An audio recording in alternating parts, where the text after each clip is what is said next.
estamos aqui reunidos na DBO e como dois convidados nós temos os dois engenheiros agrônomos da Cooper Ideal, que é uma cooperativa formada por técnicos especializados em sistema intensivo de produção, tanto de leite quanto de corte. E para exemplificar que tipos de trabalho são esses, peço para o engenheiro agrônomo Marcelo explanar. Ok, Edson. Nossa cooperativa ela trabalha na produção intensiva, usando a pastagem como base do sistema, tanto para a produção de leite quanto para a produção de corte. Na produção de leite nós temos o programa Leite Ideal, onde nós aplicamos técnicas de intensificação, de gestão na propriedade leiteira, tentando gerar o máximo de renda nas propriedades, para que as famílias possam ter renda, possam se manter no negócio, possam realmente ganhar dinheiro com o leite. E no gado de corte nós temos o programa Arroba Ideal, que é um programa onde a gente aplica conceitos que a gente aplica também no leite, conceitos de produção intensiva de forragem, trabalhando a fertilidade do solo, manejo da pastagem, colocando um animal com aptidão para transformar a forragem em carne e fazendo com isso com que o produtor tenha um ganho por área realmente atraente, que faça da atividade do corte competitiva com outras atividades do meio rural. Então, basicamente, o que a gente trabalha são essas duas metodologias, o leite ideal, no caso do leite, e o programa Arroba Ideal, no caso do corte. Nós atuamos em 17 estados e onde a gente atua, atendendo produtores ou capacitando técnicos, a gente tem aplicado essas duas metodologias. Ok.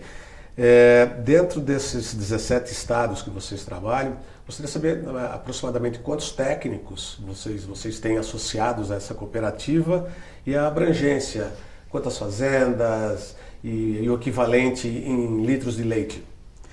Hoje nós somos em 17 técnicos atuando diretamente no campo, né, nesses 17 estados. A gente trabalha aproximadamente com 1.200 fazendas no caso do leite, tanto fazendas que nós atendemos diretamente, quanto fazendas que nós usamos para capacitar outros técnicos de entidades parceiras. Hoje nós capacitamos ao redor de 100 técnicos no Brasil, preparando esse pessoal para replicar aquilo que a gente faz, para replicar a metodologia que a gente usa e para levar uma esperança para o produtor de leite de que é possível viver com dignidade da atividade, é possível crescer na atividade, é possível manter os filhos, né, à frente do negócio com a produção de leite e aos poucos a gente tem usado esse mesmo conceito para a atividade de corte também, atendendo produtores e capacitando técnicos nas regiões do país. Dentro desse trabalho que vocês desenvolvem, já há aproximadamente 20 anos, não é isso? Das fazendas que vocês assistem, realidade, quanto que vocês conseguiram de tirar em litros de leite hectareano? A gente consegue nas fazendas de melhor desempenho, as fazendas mais antigas, onde você consegue expandir o trabalho de maneira a usar toda a área da propriedade, a gente tem conseguido produtividades superiores a 30 mil litros por hectareano. A gente tem propriedades de mais de 35 mil litros por hectareano, propriedades que considera no cálculo toda a produção de comida para as vacas em lactação, para as novilhas, para as vacas secas, onde não se entra volumoso de fora da área. Então, na realidade, se contabiliza tudo aquilo que se usa efetivamente de área na propriedade. E ainda assim, essas propriedades têm um desempenho muito superior à média nacional, né? Se a gente pensar a média do país aí entre 3 e 4 mil litros por hectareano, esses produtores conseguem uma produtividade quase que 10 vezes maior que isso. Então, isso ocorre porque são utilizados conceitos de intensificação, trabalhando a fertilidade do solo, o manejo das plantas, seja das plantas tropicais no período do verão, das plantas de inverno no período mais frio do ano, e trabalhando efetivamente a gestão do sistema. Porque se você não controla aquilo que você faz, se você não trabalha a anotação dos eventos que acontecem na propriedade, você não consegue gerar indicadores que te permitam avaliar o desempenho do sistema. Então, essas propriedades têm conseguido produtividades muito maiores do que a média do país, porque estão aplicando conceitos adequados àquilo que fazem. Perguntar para o engenheiro agrônomo Carlos Eduardo, dentro de todas essas, quando vocês fazem o diagnóstico das propriedades e depois que vocês idealizam o planejamento, quais são os principais fatores que interferem na eficiência da produção de leite? Edson, falando lá de Goiás, onde a cooperativa trabalha em parceria com a Federação de Agricultura e o Senar, dentro dos indicadores zootécnicos, a gente poderia traçar dois como mais importantes entre os gargalos que o produtor tem dentro da sua atividade, que interfere diretamente na parte econômica, né? A estruturação do rebanho e a porcentagem de vaca em lactação, que quer dizer mais a reprodução e o período de lactação dos animais.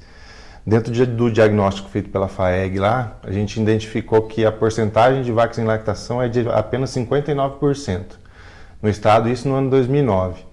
O diagnóstico que a gente fez com os produtores assistidos lá do Senar Mais, hoje esse dado ele foi inicialmente, na verdade, de 71%.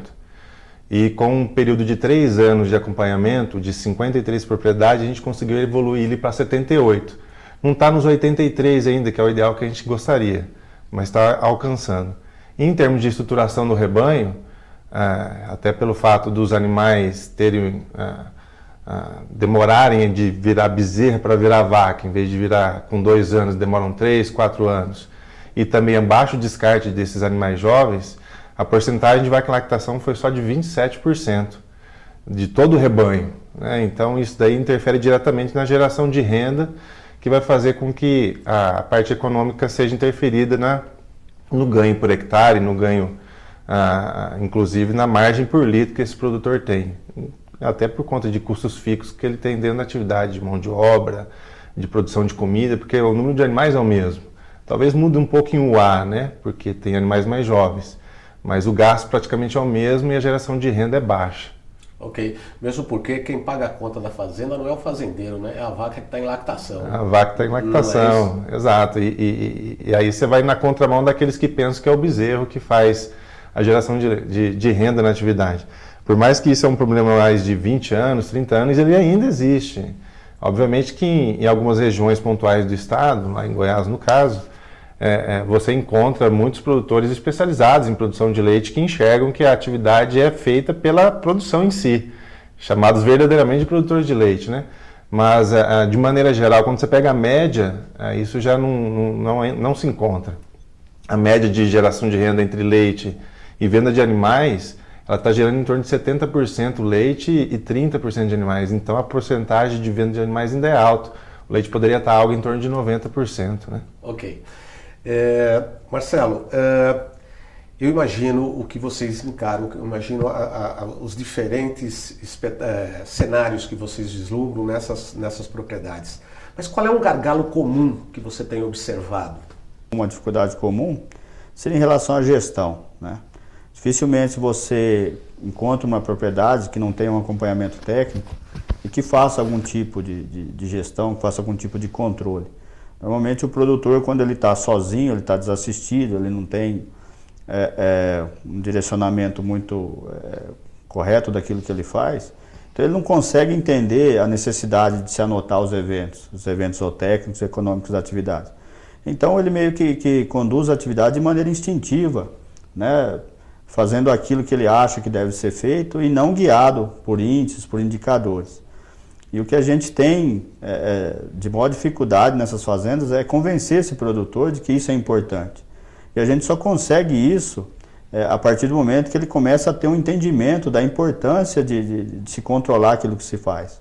A gente usa muitos casos de produtores que fazem isso e que têm sucesso para motivar aqueles que não fazem. Porque a gente sabe que se o produtor não conseguir anotar nada, se ele não tiver esse hábito, dificilmente ele vai ser um bom produtor. Porque ele não sabe o que melhorar, ele não tem parâmetros para agir, né? O próprio técnico, quando atua na propriedade, se ele não tem indicadores, se ele não tem índice, ele não sabe o que é prioritário para se fazer na propriedade, principalmente em relação à geração de renda, que deve ser o objetivo principal da atuação técnica. Nós temos que trabalhar para que o produtor ganhe mais, para que o produtor consiga melhorar de vida. E isso, a gente precisa criar ferramentas para a gente poder mensurar essa evolução. Comparar uma situação inicial com uma situação momentânea e medir essa evolução, né? Porque senão dificilmente a gente vai conseguir com que o produtor mude a maneira de agir dele. Se a gente não tem números para balizar a nossa atuação, a tendência é que ele continue fazendo aquilo que ele sempre fez. Então, a gente trabalha muito forte essa questão da gestão, das anotações, de se gerar índices, indicadores, de se avaliar mensalmente, periodicamente, a evolução desses índices, para que a tomada de decisão seja naquilo que realmente a atividade tem de ponto fraco naquele caso. E a partir daí a gente vai fortalecendo o sistema de produção, aquela propriedade vai se tornando uma propriedade vigorosa em termos de geração de renda, o produtor passa a direcionar o trabalho dele para aquilo que realmente vai trazer resultados econômicos, que a gente vê muitas vezes o produtor trabalhando na fazenda sem um direcionamento, então termina o dia, ele está cansado, ele usou os recursos disponíveis que ele tinha, mas não mudou a situação, porque ele atuou em pontos que tinham muito pouca importância no sistema. Então nós precisamos identificar o que é prioritário no sistema em relação à evolução, em relação à geração de renda, para que ele possa atuar. E tudo isso passa pela gestão, pela forma de conduzir a atividade, né? Então é isso que a gente tem tentado colocar para esses produtores. Ok, muito obrigado pela entrevista, pelo posicionamento de vocês e até uma próxima oportunidade que eu espero que seja breve. Obrigado. Obrigado.